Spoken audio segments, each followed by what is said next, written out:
Good morning, gardeners, and welcome to Thursday, August 24th. My name is Catherine, and I created a show called Good Morning Gardeners, even though I can't grow green things because I am referring to gardening metaphorically. We're planting the seeds for a better day. We're starting our morning by getting in the right mindset to cultivate a better life for ourselves, better communities, and a better world. If you like this video, please give it a thumbs up and subscribe if you'd like to add Good Morning Gardeners to your morning routine. I do my best to wake you up with positive and mentally stimulating ideas, but sometimes I do miss things. If you have something to add to the ideas I discussed today, please chime in the comment section below. So today's daily Stoic reading, titled Pillage from All Sources, begins with a quote from Seneca. I'll never be ashamed to quote a bad writer with a good saying. The authors add, one of the striking things about Seneca's letters and essays is how often he quotes the philosopher Epicurus. Why is that strange? Because Stoicism and Epicureanism are supposed to be diametrically opposed philosophies. In reality, the differences, while significant, tend to be overblown. But this is true to form for Seneca. He was looking for wisdom, period. It didn't matter where it came from. This is something that a lot of fundamentalists in religion, philosophy, anything, seem to miss. Who cares whether some bit of wisdom is from a Stoic? Who cares whether it perfectly jibes with Stoicism? What matters is whether it makes your life better, whether it makes you better. What wisdom or help would you be able to find today if you stopped caring about affiliations and reputations? How much more could you see if you just focused on merit? So I totally agree with that. And if you've listened to a lot of Good Morning Gardeners, you probably recall that I dedicated an entire episode to this very topic. It was called Good People Have Good Ideas. No, I'm sorry. It was called Good People Have Bad Ideas and Bad People Have Good Ideas. And I will link it in the description of this video. But for today's episode, I wanted to share a bit about my latest adventure and address my late return to my Good Morning Gardeners habit, and hopefully tie my experiences together in a way that helps you achieve more ease in your life. So, for my latest adventure, I flew into Heraklion Airport on the island of Crete, and I began my adventure by exploring the Heraklion market. This was basically just a way of killing time until we could check into our hotel, but the market was really amazing. By the time we checked into our hotel, we were hot, sweaty, and tired, and we were pleased to see that our hotel was basically right on the beach, and there was also a pool right outside our room. So I spent the evening of that first day and much of my second day on Crete just relaxing on the beach. The only thing between the ocean and my hotel was a beach bar, which rented out these really nice beds and served food and drinks all day and night. The beds were only €20 and came with water and salad, so obviously I rented one and used it as a home base between excursions into the water and the volleyball pit. The next morning, after our second day in Crete, so this was our third morning on Crete, it was time for us to leave the island. When I planned this trip, I had reserved round-trip ferry tickets so that we could spend a couple of days on the island of Santorini before returning to fly back out of Heraklion Airport when it was time to go back home. I used a website called omio.com to book this, and after I'd paid, the tickets Omio gave me were just a couple of pages with some seating details and some confirmation numbers. But when we had lined up to board the ferry on our third morning, I noticed that everyone else in line around us had some kind of QR code or barcode that could be scanned, whether it was on their phone or on a paper. And I had a little panic attack. You see, I had never taken this kind of ferry before. And I would later learn that in Greece, these ferry rides are similar to airplane rides in that you can arrive up to 3 hours early to board, and you have to check in before boarding to receive your ticket. Luckily, the agents who checked us in didn't force us to leave the ferry to go check in. They just directed us to our seats and everything was fine. But For several minutes, as we were waiting in line, and then as the agents were looking over the Omeo papers I'd printed out, I was experiencing some serious emotional distress as I saw in my mind's eye how being kicked out of this ferry could completely ruin our entire vacation. And, this emotional distress, it didn't just last while I was in line, because it was so intense that even after the agents directed us to our seats, I had to take like 10 minutes to just let myself cry and like relax and finally like let the emotions go. And, my travel mates were looking at me like, "What's wrong with you?" And I was like, "Yeah, I didn't think we were going to be able to get on." So, getting worked up like that, it in the grand scheme of my trip, it wasn't huge, but in that moment and for that day, it was definitely significant for me.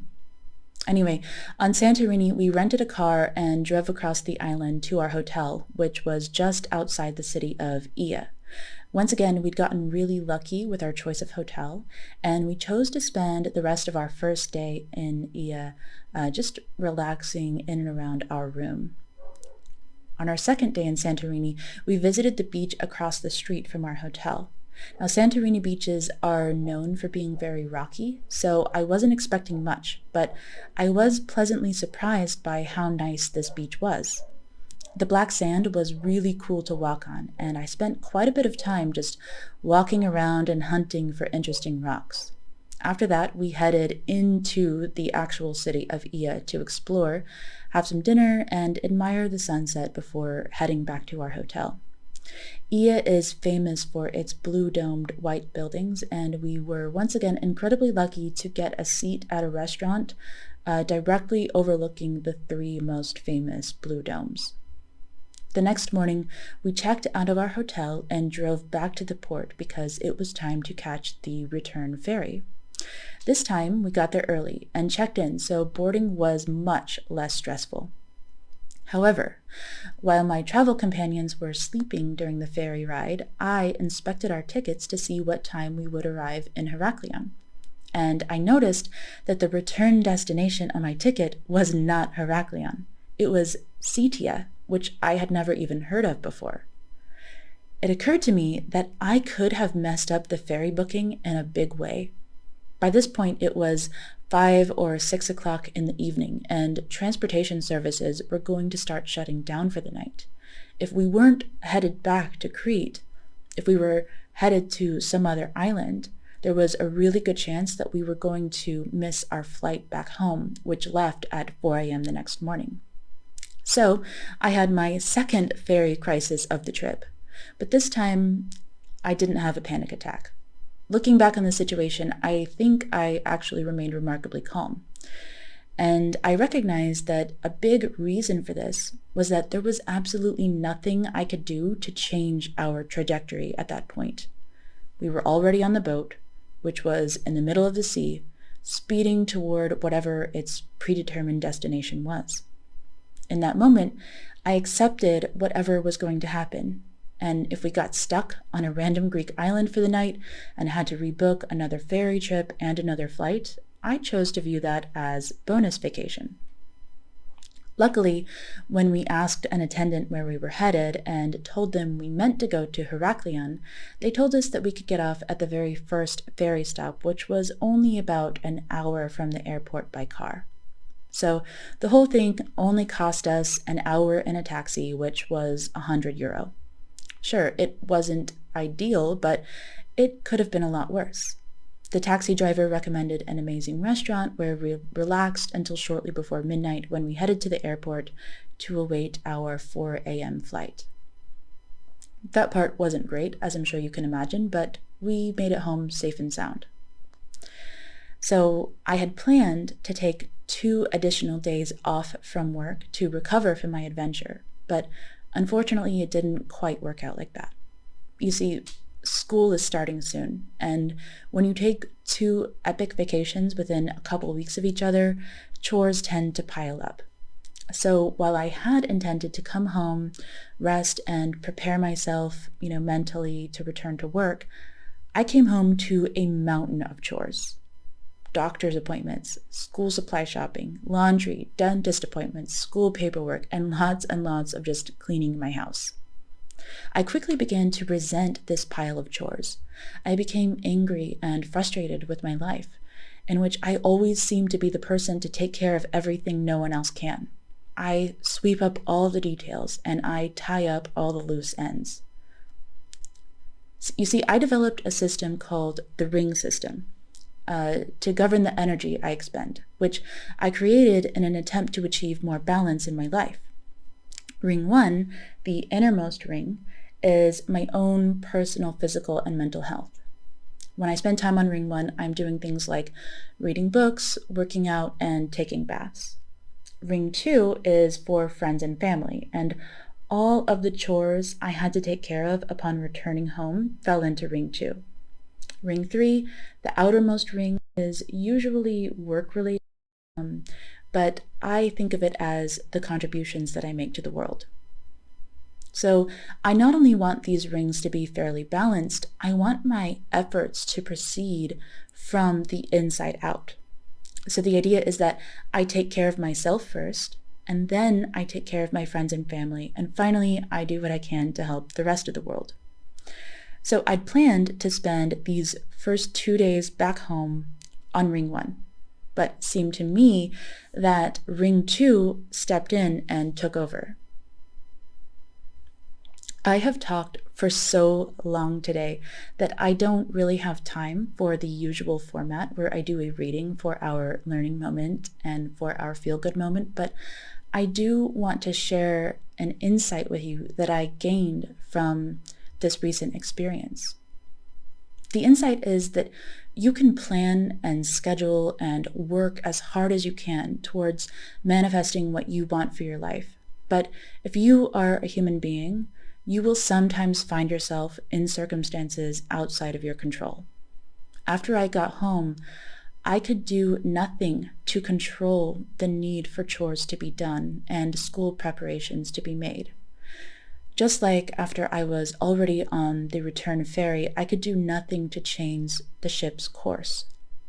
In both situations, I could have chosen to get super upset, find someone to blame, and maybe even throw a fit.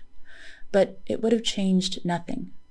In these moments, the only thing for me to do was basically to wait it out, to take the time to get back to where I wanted to go in the first place, and then start again from where I was. And that's what I'm doing this morning. I know I told you guys I would be back a few days sooner, but unfortunately, that didn't work out for me.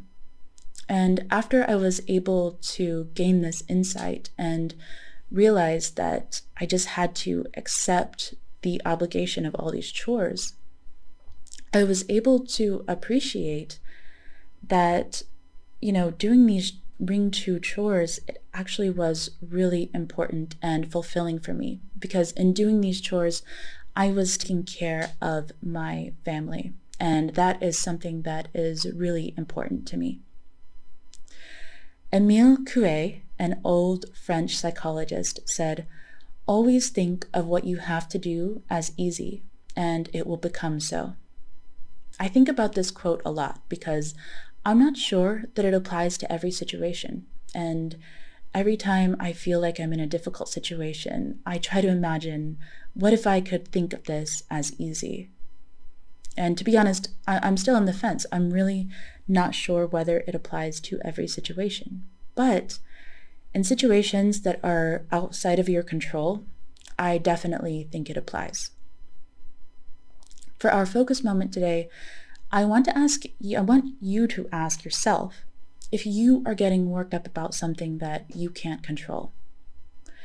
If it is within your control to change, and as I believe most things in life are, then by all means, get worked up about it and make a move to change things. But if you can't control it, the only thing you can do is accept it. And for our last little reading of the day, from the ancestors said, "Today you deserve ease. May this day be gentle on your spirit." I hope you found this helpful, and I hope you have a wonderful day. I will speak with you again tomorrow.